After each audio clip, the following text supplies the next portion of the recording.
नमस्कार, मैं श्रुति सिंह। स्वागत है आप सभी का इनसाइड जाकर न्यूज के बुलेटिन में। चलिए जानते हैं खबरों के बारे में। चाईबासा में हुए आईईडी ब्लास्ट में सीआरपीएफ के जवान सत्यवान कुमार सिंह शहीद हो गए। रांची के दुर्गा से सीआरपीएफ के 133 बटालियन मुख्यालय में उन्हें अंतिम सलामी दी गई। मौके पर राज्यपाल संतोष कुमार गंगवार और मुख्यमंत्री हेमंत सोरेन समेत मुख्य सचिव अलका तिवारी और पुलिस महानिदेशक अनुराग गुप्ता समेत वरीय अधिकारियों ने भी जवान को सलामी दी।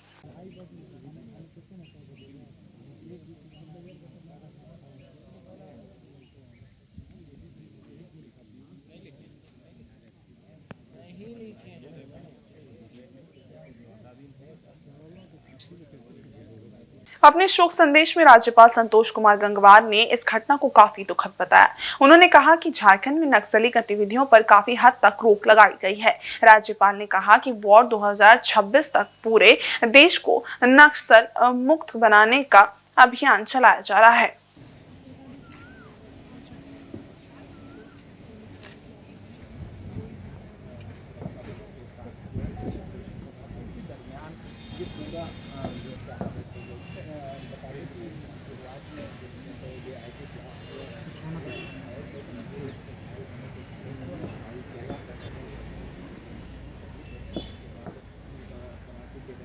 दुखद घटना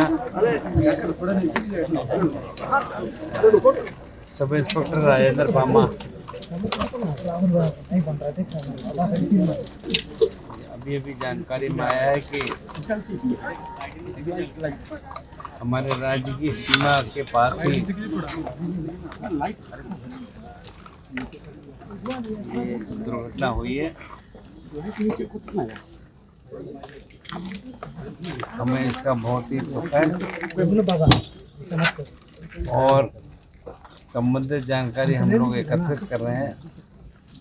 वैसे तो हमारे राज्य में काफ़ी सक्रियता है, हमारे राज्य में इस प्रकार की घटनाओं को काफ़ी रोकथाम है और उसके बाद भी जो हुआ है वो दुखद हुआ है।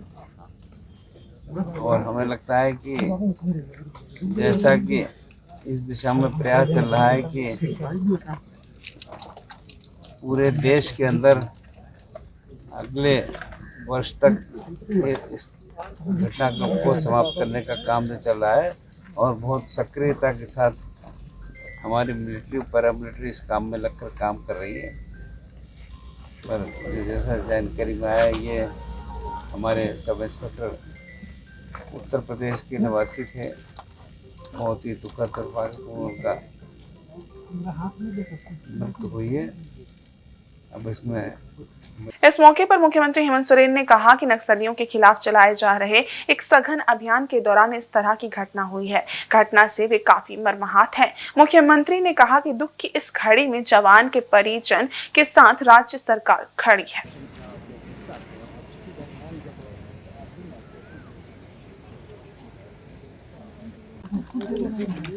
एक नौजवान शहीद हुआ है जो सीआरपीएफ के हैं, राजेंद्र बामा जी।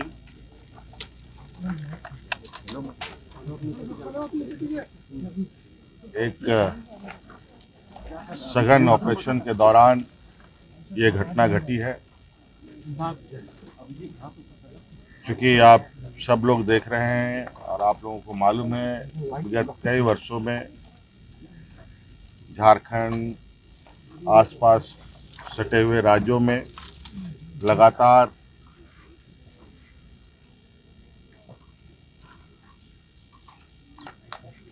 बड़े ऑपरेशंस चल रहे हैं और बड़ी कामयाबी भी प्राप्त हो रही है।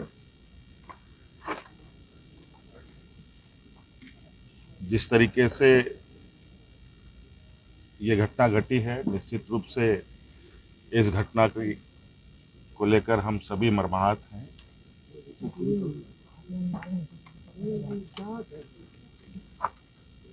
आज इस दुख के बेला में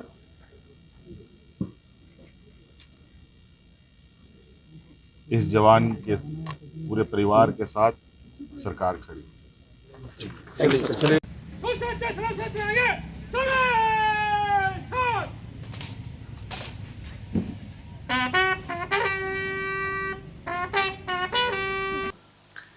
राजधानी रांची के एक निजी होटल के सभागार में क्रेता विक्रेता सम्मेलन का आयोजन किया गया।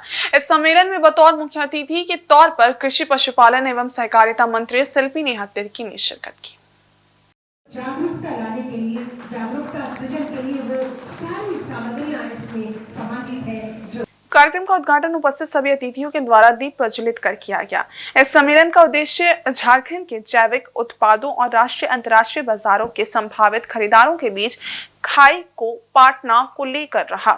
इस आयोजन में मुख्य रूप से प्रत्यक्ष बातचीत की सुविधा, साझेदारी को बढ़ावा देने के साथ साथ व्यावसायिक अवसर और जैविक कृषि को बढ़ावा किस प्रकार से मिले, ये विषय मुख्य रूप से देखा गया।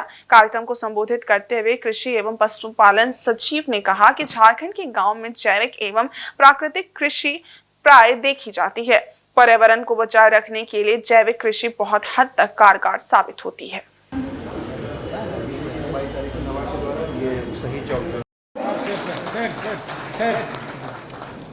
चयन पत्र प्रदान कर रही है माननीय अध्यक्ष महोदय।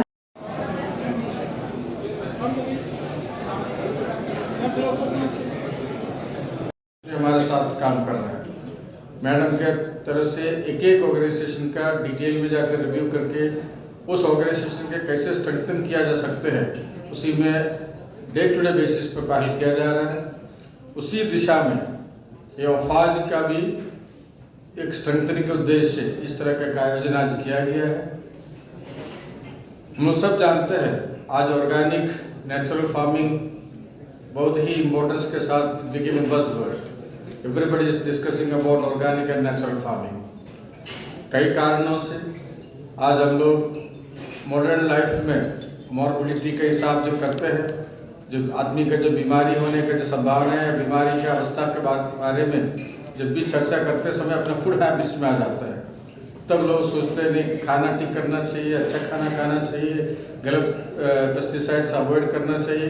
ऑल दिस डिस्कशंस जाकर फिर ऑर्गेनिक या नेचुरल फार्मिंग प्रोड्यूसर्स पे आ जाता है। मार्केट उपलब्ध कराना चाहते हैं और सब उससे भी ज़्यादा अहम है ये उनका एक्सप्लॉइटेशन से बचाना चाहते हैं। आज भी कुछ ऐसे बायर्स हैं जो डायरेक्टली आ रहे हैं, किसान से खरीद के ले जा रहे हैं, क्या प्राइस में ले रहे हैं, वहाँ ले जाके उसको डबल 4 गुना में बेच रहे हैं, उसके बारे में हमारे किसानों को पता नहीं है। एक्सप्लॉइटेशन से अपने किसानों को बचाना है, उसमें भी हमारी सरकार की बहुत बड़ी भूमिका रहेगी और ओफाज उसमें एक SOP भी तैयार करेगा कि मार्केट का जो प्राइस इंटरवेंशन है उसमें सरकार की क्या भूमिका रहेगी। Today was an understanding. आज तो समझने की बात थी कि क्या क्या चीज़ें हैं जो हो रही हैं और उस अनुसार हम लोगों को अपने योजना कैसे तैयार करना है। अब इस योजना तैयारी में हम लोग लग जाएंगे। मुझे लगता है कुछ ना कुछ प्रारूप आने वाले 4-5 महीने में हम लोगों के पास रहेगा, जो आप लोगों के साथ फिर हम लोग साझा करेंगे। देखिए, हमारा जो कल्टिवेबल लैंड है, जितना हर एक साल हम लोग सो करते हैं उसमें तो सोइंग करेंगे ही। साथ ही साथ आपका बीज का वितरण भी शुरू कर दिया गया है। हम लोग ने 25 मई को बीज दिवस भी बनाया, उसके बाद से सभी जगहों पे बीज का भी वितरण शुरू कर दिया गया है। तो मुझे लगता है इस बार just I am praying to God कि किसी भी तरह से इशू ना हो, बारिश अच्छी हो, हमारे किसानों का खलियान हरा भरा हो, क्योंकि ये मेरा पहला साल है कृषि मित्रों।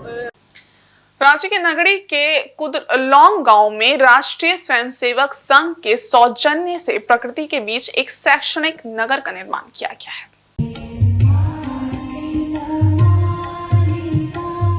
नमस्कार।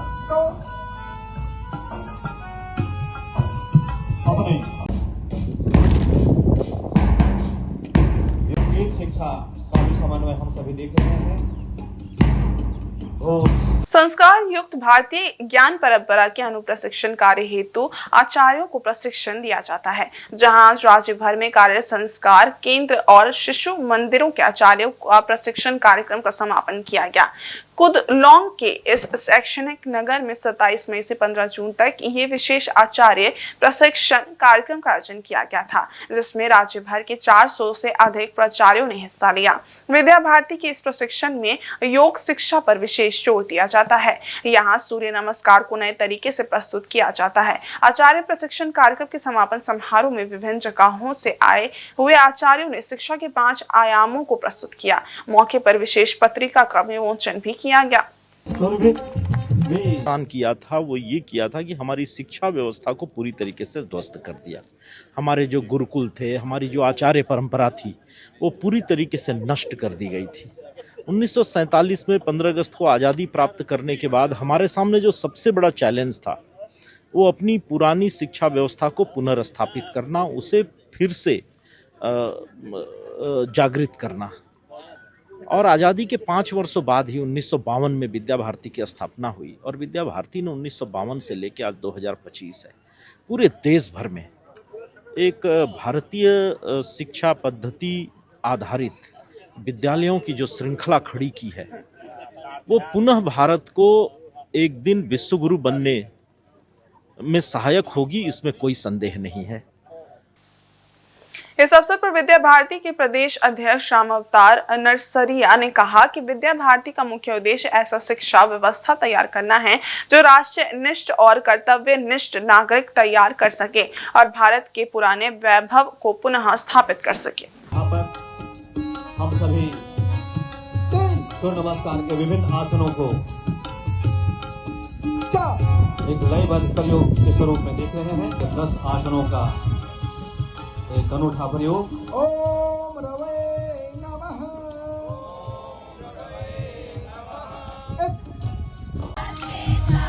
संघ का प्राकट्य स्थल क्षेत्र का यह प्रसिद्ध वाद्ययंत्र साधक के साथ नागरिक आज इसी कंबल के साथ योग का अद्भुत प्रदर्शन। शिक्षा व्यवस्था तैयार करना जिसके माध्यम से राष्ट्रनिष्ठ और कर्तव्यनिष्ठ नागरिक का निर्माण हो, जो कि भारत को वैभव के नए शिखर पर ले जाए। इसी को ध्यान में रखते हुए अभी ये जो राष्ट्रीय शिक्षा नीति 2020 की घोषणा हुई है, यह अपने प्राचीन ज्ञान परंपरा पर आधारित है। भारत सेंटर्ड शिक्षा नीति है। इस शिक्षा नीति के क्रियान्वयन अगर पूरी तरह से हो जाती है तो कोई संदेह नहीं है कि हम अपने उद्देश्य को प्राप्त कर लेंगे। और विद्या भारती ने चैलेंज स्वीकार किया है कि ये जो राष्ट्रीय शिक्षा नीति 2020 है, इसको अपने सभी विद्यालयों में लागू करना और देश के अन्य विद्यालयों में भी इसको लागू करने के लिए अपना सहयोग। और आदित्यपुर स्मॉल इंडस्ट्री एसोसिएशन का चुनाव आगामी 19 जुलाई को होगा। इस दौरान ट्रस्टी, अध्यक्ष, महासचिव सहित अन्य पदों के लिए सदस्यों के बीच में चुनाव होगा। उक्त निर्णय आदित्यपुर ऑर्डर क्लस्टर के सभागार में शनिवार को संपन्न हुए एशिया के एजीएम में लिया गया। इससे पूर्व बैठक में वित्तीय वर्ष 2023-25 की अवधि का लेखा जोखा प्रस्तुत किया गया, जिसे सर्वसम्मति से पारित कर दिया गया। एजीएम में ट्रस्टी संतोष खेतान ने एशिया कार्यकारिणी की वर्तमान सदस्य संख्या को 16 से बढ़ाकर 21 करने का प्रस्ताव रखा, जिसे सर्वसम्मति से पारित करने की घोषणा की गई। वहीं ट्रैफिक सिग्नल लाइट की त्रुटियों पर भी चर्चा की गई तथा खामियां दूर कर इसे दुरुस्त कराने का सुझाव भी दिया गया। एजीएम में वर्तमान अध्यक्ष इंद्र अग्रवाल ने उपस्थित सदस्य उद्यमियों को एशिया की उपलब्धियों के संबंध में विस्तृत जानकारी दी तथा बताया कि अब कार्यकाल खत्म होने के बाद ट्रस्टी के पद के लिए भी चुनाव कराया जाएगा। एजीएम में सदस्यता शुल्क और जीवन सदस्यता शुल्क की भी समीक्षा की गई। वर्तमान में सामान्य आजीवन सदस्यता शुल्क 10,000 रुपए है, जबकि प्राइवेट लिमिटेड कंपनियों के लिए 15,000 रुपए तथा लिमिटेड कंपनियों के लिए 25,000 रुपए सदस्यता शुल्क निर्धारित है। जो जवाब था वो हाँ में रहा। एशिया के कार्यकारिणी के वर्ष 2023-25 का एजीएम के माध्यम से हम लोग घोषणा करते हैं। नेक्स्ट कमेटी जो एशिया का संविधान कहता है, उस संविधान के अनुसार हमको 2 साल के बाद में चुनाव कराना है। तो उसी के लिए 19 जुलाई हम लोग के चुनाव की तिथि तय हुई है और वो चार्ट आएगा इस बात में। नहीं हम लोग का उपलब्धि, एशिया की उपलब्धि मेरे प्रेस के बंधु हम लोग से ज़्यादा जानते हैं, लेकिन जहाँ जहाँ जो भी परेशानी है उद्योग के क्षेत्र में आई है, हर जगह एशिया ने कहीं भी उसमें वो कंजूसी नहीं की, कतई नहीं बरती है कि हम वहाँ उसको अटेंड नहीं करें। बराबर औद्योगिक क्षेत्र के उद्यमियों के लिए खड़ा होना एशिया का एक दायित्व भी बनता है और उस दायित्व पे एशिया खड़ा रहता है। पहले हम 3 टर्म अध्यक्ष रहे। 3 टर्म, ये चौथा था। 3 टर्म के बाद में तो संतोष जी आ गए थे, चुनाव लड़ सकते ब्लॉक के लिए चुनाव मतलब लड़ा जाता था। इस बार 21 लोग उसके लिए आर्ता रखते हैं। भाजपा आरआईटी मंडल उपाध्यक्ष अभिषेक विशाल के नेतृत्व में आदित्यपुर 2 के मार्ग संख्या 7 स्थित वीर कुंवर सिंह मैदान में विकसित भारत संकल्प सभा का आयोजन किया गया। संकल्प सभा के मौके पर प्रमुख रूप से उपस्थित जमशेदपुर महानगर भाजपा के पूर्व जिलाध्यक्ष भाजपा की प्रदेश कार्य समिति सदस्य दिनेश कुमार, बिहार स्वर्ण आयोग के सदस्य राजकुमार सिंह, जिला मंत्री मनोज तिवारी सहित पार्टी के वरिष्ठ नेताओं की उपस्थिति में प्रधानमंत्री नरेंद्र मोदी के 11 वर्षों के सफल, सशक्त और जन कल्याणकारी शासनकाल की उपलब्धियों को जनमानस के समक्ष प्रस्तुत करते हुए सभी को सामूहिक संकल्प दिलाया गया। वहीं वक्ताओं ने केंद्र सरकार की प्रमुख जन कल्याणकारी योजनाओं जैसे जन धन योजना, उज्ज्वला योजना, स्वच्छ भारत योजना, आयुष्मान भारत, पीएम किसान सम्मान निधि, डिजिटल इंडिया आदि की उपलब्धियों पर प्रकाश डाला, जिन्होंने हजारीबाग सहित देश के अंतिम व्यक्ति तक सकारात्मक प्रभाव पहुंचाया है। साथ ही ऑपरेशन सिंदूर G20 की अध्यक्षता, चंद्रयान 3 और आत्मनिर्भर भारत जैसी उपलब्धियों की भी चर्चा की, जिसने भारत को वैश्विक मंच पर एक नई पहचान दी है। वहीं विगत 12 जून को हुए दर्दनाक प्लेन हादसे के मृत आत्माओं को श्रद्धांजलि भी दी गई। तन मन धन और कर्म से पूरी निष्ठा के साथ भारतीय जनता पार्टी राष्ट्रीय नेतृत्व के निर्देश पर सेवा, सुशासन और गरीब कल्याण के 11 वर्ष पूर्ण होने पर देश के प्रधानमंत्री जी की सोच 2047 में जो विकसित भारत का निर्माण हो, उस सोच को परिपूर्ण करने के उद्देश्य से विकसित भारत संकल्प सभा का आयोजन आज सरायकेला खरसावां जिला के आरआईटी मंडल में आयोजित किया गया। देश में माननीय प्रधानमंत्री नरेंद्र मोदी जी के आने के पश्चात देश में आज 81 करोड़ आम जनता को अनाज निःशुल्क उपलब्ध कराए जा रहे हैं, जिसमें से इस राज्य में 2 करोड़ 60 लाख लोग लाभान्वित हैं। उसी प्रकार आयुष्मान योजना के तहत पूरे देश में 40 करोड़ लोग को इस योजना से जोड़ करके लाभ दिए जा रहे हैं। इधर अहमदाबाद में हाल ही में हुई विमान दुर्घटना में मारे गए लोगों के प्रति संवेदना प्रकट करते हुए जमशेदपुर के टेल्को लेबर ब्यूरो गोलचक्कर के पास शनिवार शाम श्रद्धांजलि सभा का आयोजन किया गया। श्री राम सेना की अगुवाई में हुए इस कार्यक्रम में शहर के सैकड़ों लोगों ने हिस्सा लिया।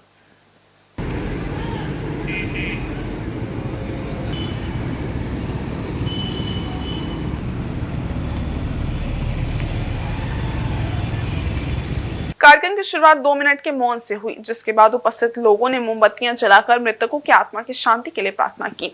इस दौरान हादसे को लेकर गहरा शोक व्यक्त किया गया और ऐसी घटनाओं की निष्पक्ष जांच की भी मांग की गई, ताकि भविष्य में इस तरह की त्रासदी दोहराई न जा सके। हादसे में जान गंवाने वालों के प्रति लोगों ने गहरी संवेदना व्यक्त करते हुए कहा कि ये सिर्फ एक हादसा नहीं बल्कि सिस्टम पर सवाल है। वक्ताओं ने कहा कि सरकार को इस दिशा में ठोस कदम उठाने चाहिए, जिससे आम नागरिकों की सुरक्षा सुनिश्चित हो सके।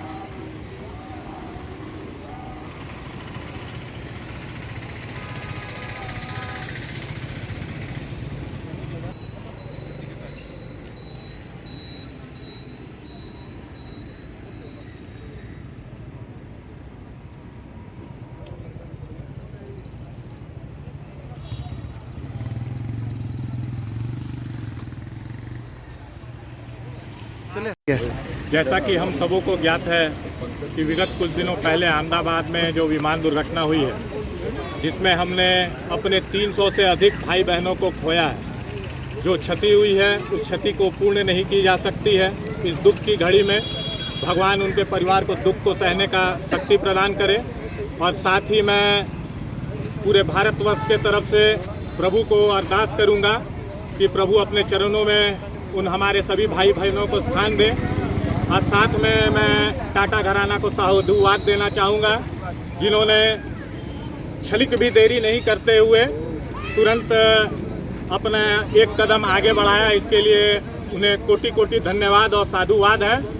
साथ में मैं अपने माननीय देश के प्रधानमंत्री जी से गुजारिश करूँगा कि एक उचित जांच कमेटी बैठा के इस तरीके की जो दुर्घटना हुई है उस पर जाँच कराएँ। जांच कराने का मकसद कि इसकी दोबारा पुनरावृत्ति ना हो, वो हमारा मकसद है। और इसमें अगर कोई एक आदमी भी सजग हो जाने से अगर इस तरह की दुर्घटना रुकती है तो हमें ब्लैक बॉक्स खोजने की जरूरत ना पड़े। बस यही हमारी सोच है। सभी को प्रणाम। जय श्री राम।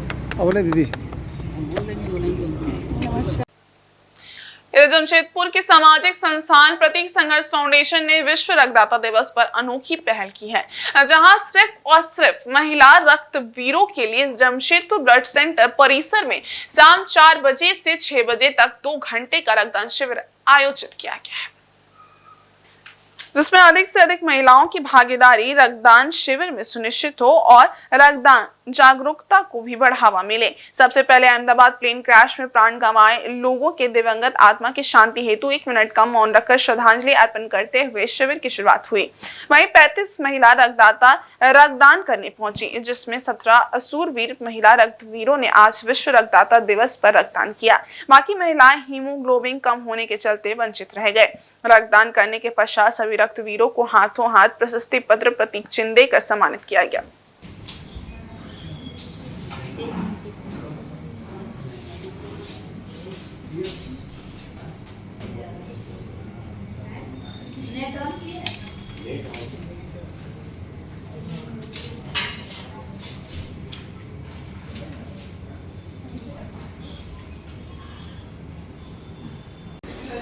विश्व रक्तदाता दिवस के पावन शुभ अवसर पर, जहां देश के लिए विगत दिन कुछ दुखद भरा रहा, ऐसे अहमदाबाद में जो प्लेन क्रैश में प्राण गंवाए उन सभी लोगों को आज रक्तदान के जरिए महिला रक्तवीरों ने आज भावभीनी श्रद्धांजलि अर्पण किया। साथ ही साथ इस विश्व रक्तदाता दिवस पर प्रतीक संघर्ष फाउंडेशन एवं जमशेदपुर ब्लड सेंटर के सौजन्य से आज 2 घंटे का संध्याकालीन रक्तदान शिविर सिर्फ और सिर्फ महिला रक्तवीर योद्धाओं के लिए एक नारी सशक्तिकरण के तहत आज जमशेदपुर ब्लड सेंटर में ही इसका आयोजन हुआ, ताकि ज़्यादा से ज़्यादा महिलाओं का रक्तदान के प्रति जागरूकता लाने का प्रयास। और कहीं ना कहीं सही में आज लगभग 35 महिला रक्तवीर जहां जमशेदपुर ब्लड सेंटर पहुंचे, इस 2 घंटे के रक्तदान शिविर में 17 महिलाओं ने रक्तदान कर सही में एक नारी सशक्तिकरण का परिचय देकर आज अहमदाबाद में प्राण गंवाए उन सभी लोगों के नाम समर्पित करते हुए भावभीनी श्रद्धांजलि अर्पण किया। और इस बुलेटिन में बस इतना ही। ब्रेक के उस पार कुछ और खास खबरें, तब तक के लिए देखते रहिए इनसाइड झारखंड न्यूज। धन्यवाद।